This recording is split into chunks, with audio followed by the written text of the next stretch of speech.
The channel. मेरा नाम है आंचल दुआ, आपकी सोशल स्टडीज़ एजुकेटर। आइए शुरुआत करते हैं हिस्ट्री के chapter number 1, nationalism in Europe की। नेशनलिज्म का मतलब क्या होता है, पहले तो एक बार ये समझ लेते हैं। नेशनलिज्म का मतलब होता है sense of collective belongingness. Nationalism का मतलब होता है सेंस ऑफ कलेक्टिव बिलोंगिंगनेस।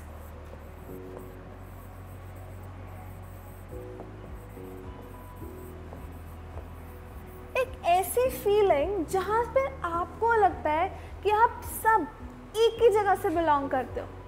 इसका कारण हो सकता है कॉमन स्ट्रगल, इसका कारण हो सकता है हमारा हेरिटेज, इसका कारण हो सकता है हमारा कॉमन कल्चर, ट्रेडिशन या रहने सहने का तरीका, या फिर आप लोगों ने जो पुराने टाइम में मतलब पुरानी क्लासेस में ऑफ कोर्स पढ़ा होगा nationalism in Europe, nationalism in India, French revolution भी इनफैक्ट जब आपने पढ़ा तो चीज़ों को समझा कि लोगों को कैसे लगता है कि वो एक ही नेशन से बिलोंग करते हैं। जब उनको समझ में आता है कि अरे बाबा अपना कल्चर सेम है, अपना स्ट्रगल सेम है, हम लोग एक ही जगह पर बिलोंग करते हैं, है ना, देशभक्ति की भावनाएं आती है।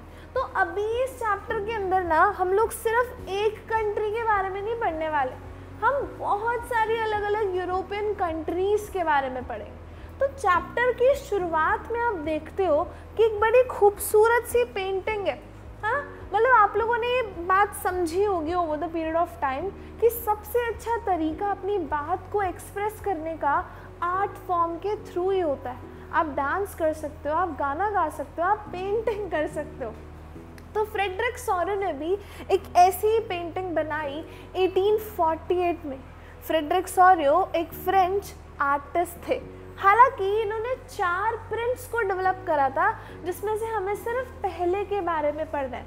इन चारों ही प्रिंट्स में इन्होंने अपने ड्रीम को विजुअलाइज करा था और हमारे सामने एक्सप्रेस करा था।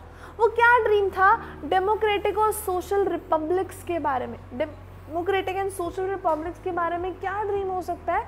उन्होंने विजुअलाइज करा कि इस पूरी दुनिया में डेमोक्रेसी आ चुकी है एंड सारी कंट्री रिपब्लिक बन चुकी है।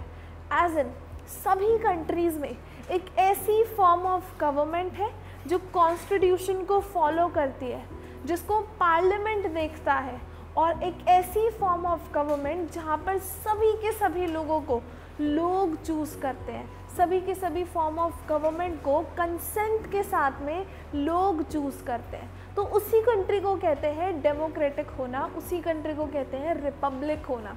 बात समझ में आ गई? As in government by consent. इसके अलावा फ्रेडरिक सॉरो के पेंटिंग के कुछ फीचर्स हैं हमारे पास में। सबसे पहला फीचर उन्होंने शोकेस करा कि यूरोप के लोग, अमेरिका के लोग, हर क्लास के लोग, हर एज के लोग, चाहे मेन है चाहे विमेन है, सब लोग एक लाइन बना के स्टैचू ऑफ लिबर्टी के आगे से जा रहे हैं। स्टैचू ऑफ लिबर्टी का मतलब आप लोगों ने पढ़ा होगा 9th क्लास के अंदर।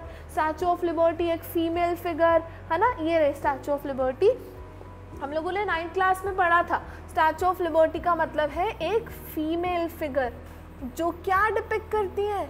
लिबर्टी को डिपिक्ट करती हैं, फ्रीडम को डिपिक्ट करती हैं। उनके एक हाथ में है टॉर्च, एनलाइटमेंट की टॉर्च, और दूसरे हाथ में है चार्टर, जिसके अंदर उन्होंने बहुत सारे लोगों का, जितने लोग कंट्री में रहते हैं, उनके राइट्स का, उनके रिस्पॉन्सिबिलिटीज़ का एक चार्टर बनाकर रखा है।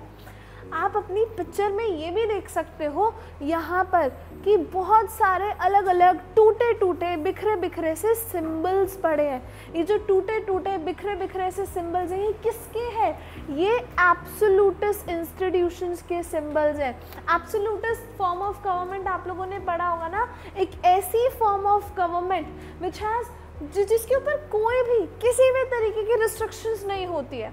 बात समझ में आ गई? A form of government which has no restriction over its rule. वो जैसे चाहे वैसे रूल कर सकता है। हो सकता है वो मोनार्क हो सकता है वो डिक्टेटर हो सकता है मिलिट्री फॉर्म ऑफ गवर्नमेंट हो, लेकिन एब्सोल्यूटिस्ट फॉर्म ऑफ गवर्नमेंट का मतलब वो फॉर्म ऑफ गवर्नमेंट होती है जिसको आप क्वेश्चन नहीं कर सकते हो। इनफैक्ट सूर्यो का ये जो विजन है इसको यूटोपियन विजन बोला जाता है। अब यूटोपियन विजन का मतलब क्या होता है? एक ऐसा फॉर्म ऑफ विजन जो कि इतना ज़्यादा आइडियल है, इतना ज़्यादा सपनों जैसा है कि रियलिटी में एग्जिस्ट ही नहीं कर सकता। मतलब आप खुद सोच के देखो, इनके विजन के हिसाब से सारे के सारे लोग बस एक साथ एक ही लाइन में चल रहे हैं, सभी लोग स्टैचू ऑफ लिबर्टी को ट्रिब्यूट पे कर रहे हैं। बेटा आज के टाइम पर भी सारी कंट्रीज़ में डेमोक्रेसी नहीं है। ये तो 1848 की बात कर रहे थे। 1848 में इन्होंने विजुअलाइज कर लिया कि सभी कंट्रीज़ डेमोक्रेटिक हैं और रिपब्लिक बन चुके हैं।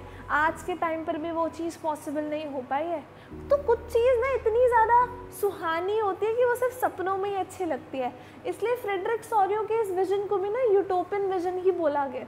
मतलब उन्होंने कही तो बहुत अच्छी बात, लेकिन प्रैक्टिकली वो थोड़ा सा पॉसिबल नहीं रहा ना, क्योंकि अगर फॉर्म ऑफ गवर्नमेंट लानी है जो लोगों को गवर्न करे, या फिर एक ऐसा दुनिया बनानी है जहाँ पर सब कुछ बड़ा सुंदर और सलोना चल रहा है, तो टाइम लगता है उस चीज़ में। लेकिन इन्होंने ये चीज़ करने की कोशिश करी। जैसे इसके अंदर भी आप देख रहे हैं कि लोग जो है अपने अलग अलग नेशन के फ्लैग्स को लेकर आए हैं, वो सारे के सारे अपनी नेशनल कॉस्ट्यूम्स के साथ में आए हैं। तो बड़ी अच्छी चीज़ लग रही है, कितने प्यारा सा लग रहा है, बड़ा अच्छा लग रहा है। इसके अलावा प्रोसेशन में सबसे आगे चलते हुए यूनाइटेड स्टेट्स ऑफ अमेरिका, सबसे पहले जिन लोगों को आज़ादी मिली थी ब्रिटिश रूल से, oldest democracy in the world, तो ये लोग सबसे आगे हैं। पीछे है स्विट्ज़रलैंड, ये ऑलरेडी नेशन स्टेट्स बन चुके हैं, इनका ऑलरेडी काम हो चुका है, इसलिए सब लोगों को और भी इंस्पायर कर रहे हैं। उनके पीछे पीछे आ रहा है फ्रांस अपने ट्राई कलर के साथ में, और पीछे जर्मनी के लोग हैं जिन्होंने ब्लैक, रेड और गोल्ड कलर का फ्लैग लिया हुआ है। एक लास्ट सबसे इम्पॉर्टेंट फीचर फ्रेडरिक सोरियो की इस पेंटिंग का ये है कि ऊपर से सेंट्स या क्राइस्ट या फिर गॉड, बहुत सारे एंजल्स, सभी के सभी अच्छी पावर्स मिलकर इन सभी लोगों को ब्लेस कर रहे हैं। तो ये चीज़ आर्टिस्ट ने यूज़ करी है टू सिंबलाइज फ्रैटर्निटी, ये शोकेस करने के लिए कि दुनिया भर में लोगों के अंदर कितना भाईचारा है, सबके भगवान जी एक है और कोई दिक्कत वाली बात नहीं है, सभी गॉड एक साथ मिलके सभी लोगों को ब्लेस कर रहे हैं। ठीक है जी, तो ये चीज़ थी फ्रेडरिक सोरियो के पेंटिंग के बारे में। नेक्स्ट हम लोगों को पढ़ना है मॉडर्न स्टेट्स क्या होते हैं और नेशन स्टेट्स क्या होते हैं। बच्चे उससे पहले मॉडर्न स्टेट्स का मतलब समझते हैं। मॉडर्न स्टेट्स का मतलब ये होता है कि पावर इज सेंट्रलाइज्ड, पावर सिर्फ एक के हाथ में रहेगी, सिर्फ एक के हाथ में रहेगी, और उसकी एक डिफाइंड टेरिटरी होगी कि ये मेरा यहाँ तक का कंट्रोल है, मैं कल्ला हूँ, अपने दम पर इस पूरी टेरिटरी को संभालूंगा, मेरे से कोई क्वेश्चन ना पूछे। तो ये मॉडर्न स्टेट्स होते हैं। लेकिन नेशन स्टेट्स का मतलब होता है जहाँ पर लोग डिसाइड करते हैं कि क्या होने वाला है। बात समझ में आ गई? गवर्नमेंट भी ऑफ कोर्स डिसीजन लेती है, लेकिन गवर्नमेंट के साथ साथ लोगों के पास में भी डिसीजन मेकिंग पावर होती है, तो उसको नेशन स्टेट्स यानी कि आज के टाइम पर बने हुए नेशंस का मतलब होता है नेशन स्टेट्स, जहाँ पर लोगों को पता है कि हम सब लोगों के बीच में एक कॉमन आइडेंटिटी है और हम सब ने एक कॉमन पास्ट शेयर किया है।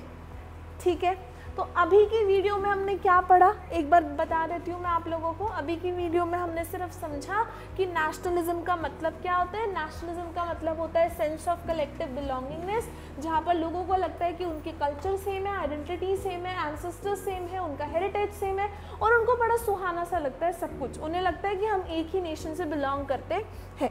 उसके अलावा हम लोगों ने पढ़ा फ्रेडरिक सोरियो की इस पेंटिंग के बारे में। 1848 में एक फ्रेंच आर्टिस्ट जिनका नाम था फ्रेडरिक सोरियो, उन्होंने 4 प्रिंट्स बनाए थे। उस चारों के चारों प्रिंट्स में उन्होंने ये दिखाया था कि डेमोक्रेटिक एंड सोशल रिपब्लिक से पूरी की पूरी दुनिया बनी हो।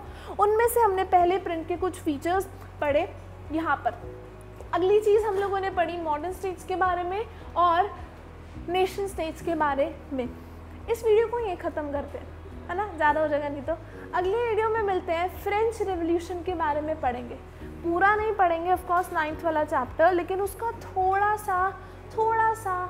सा उसको याद करेंगे दोबारा से। ठीक है जी, मिलते हैं नेक्स्ट वीडियो में। चैनल को ज़रूर सब्सक्राइब कीजिएगा। चैनल का नाम है RBC learning. Bye bye, take care.